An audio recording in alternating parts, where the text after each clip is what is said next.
We're halfway there. In this lecture, we'll build the remaining part of our landing page, which is below the fold. By the end of it, we'll publish our page and make it live. Based on our sketch, up next is the body of benefits. Let's build that now.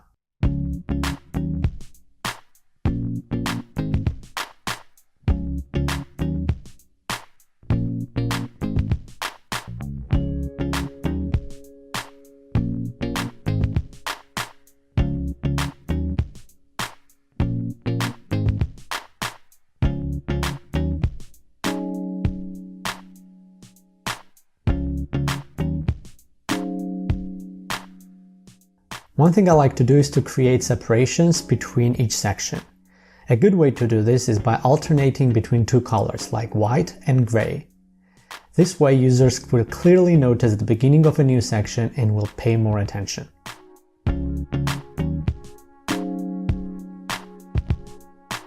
When you run out of space on the page, you can add a new section from the toolbox.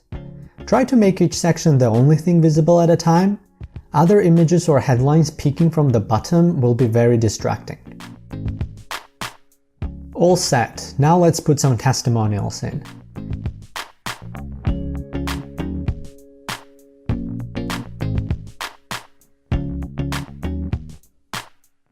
In terms of design, putting each testimonial inside a box is probably the best option. It will create clear separation and will look very, very neat.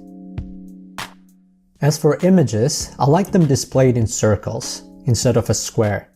Looks more pleasant, and when you're working with bad photos, you can crop the entire background and zoom in on their faces. You don't need Photoshop for this. You can do that inside Instapage with a simple trick. Add new shape and select circle. And then just put your image as a background. Voila!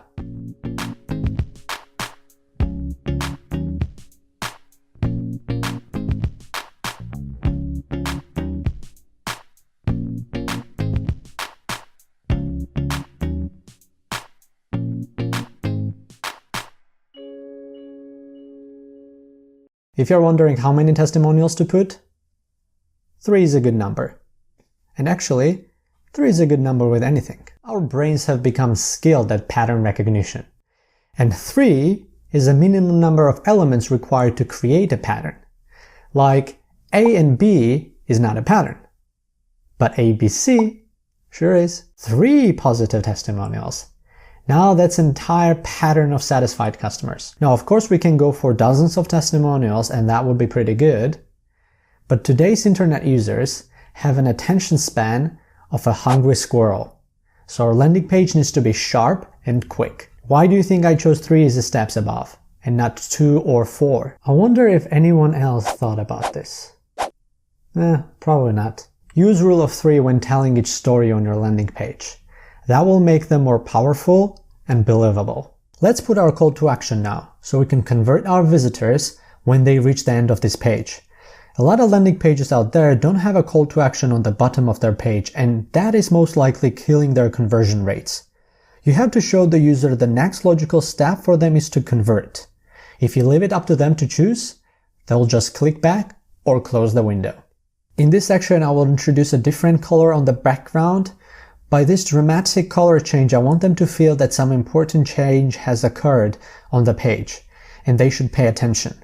If I repeat same colors more often than not, it will be ignored since they've already seen it before. Choosing a good color might be tricky. Not all reds are made the same. This red, for example, just stinks. Latest trend in web design is to use vibrant cartoonish colors, but more on the soft pastel side of it. You know, when they look a bit washed out, just like my red here. If you have a hard time choosing the right color, I'll put a link inside the resources to a website called Colorian, and you'll find there some curated color palettes for your inspiration. Okay, that apply for free headline looks a bit lonely. I'm gonna give him a nice supporting headline.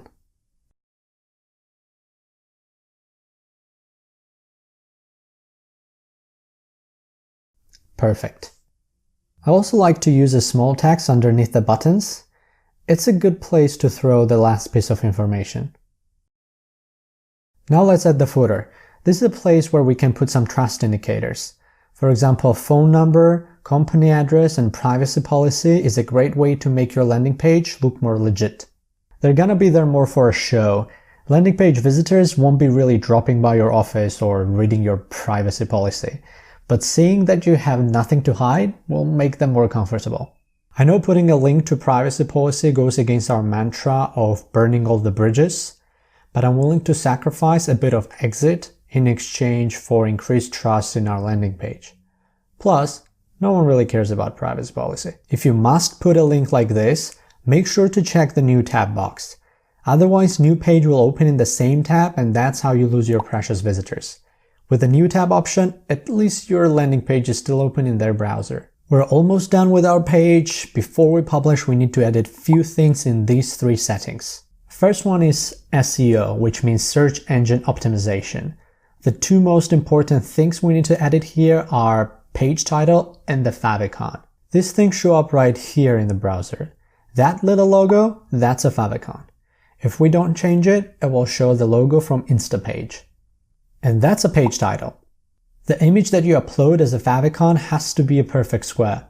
Otherwise, it will distort and look awful. If you don't have an icon version of your logo, or maybe you don't have a logo at all, you can just use the first letter of your brand, like U for Ukademics, G for Google, and F for Facebook. Meta description is this text that shows up on Google search under your page. I actually don't want my landing pages to show up in search engines, so most of the time I have this enabled. As for a canonical link, you won't be needing this unless you have a same exact page also on your website. In that case, you can put the link from the other page here, and that way you'll tell search engines that these 2 pages are exactly the same. And when it comes to keywords, I don't really bother adding them here because Google doesn't scan them anymore, so you can ignore it too. If someone shared our landing page on Facebook, this is how it would look like. Facebook grabs random information and image from the page.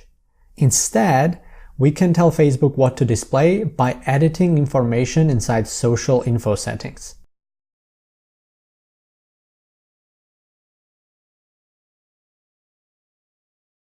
And then it will look like this.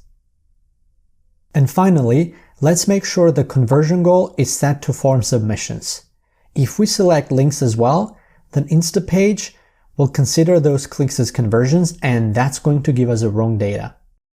That being said, if your landing page has no form and if it's a click-through page, in that case your conversion means clicks, so you would disable form submissions and enable clicks.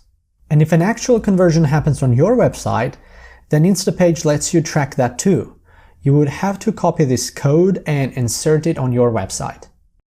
Alright, let's have a final look and publish this bad boy. When you click publish, you will be given these options. If you have a domain and want to already publish your landing page there, you can do that by choosing custom domain or other options. You'll be asked to go through a few steps with your domain administrator. Instapage provides pretty good video tutorials on each option, so I've linked them in the resources. For now, let's go with the simplest option. Choose a demo page. By putting a name here, we'll create a unique link for our landing page. Done, and publish. That's it, our page is now live. Let's see how it all looks.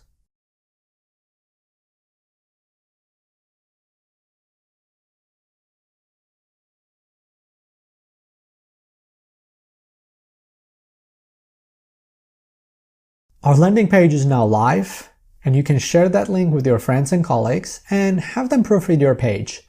It's very easy for mistakes to slip through our eyes, and even one typo can screw up our conversion rates. Although our landing page is up and running and looks final, it's not done yet. We still need to optimize it for mobile devices and create a thank you page, which will show up after visitors convert. We'll do this in our upcoming lectures. Now it's time for you to get started with your own landing page, if you haven't done so yet. When you come back, you'll find an article about Jacob's Law of User Experience. For now, have fun with your landing page.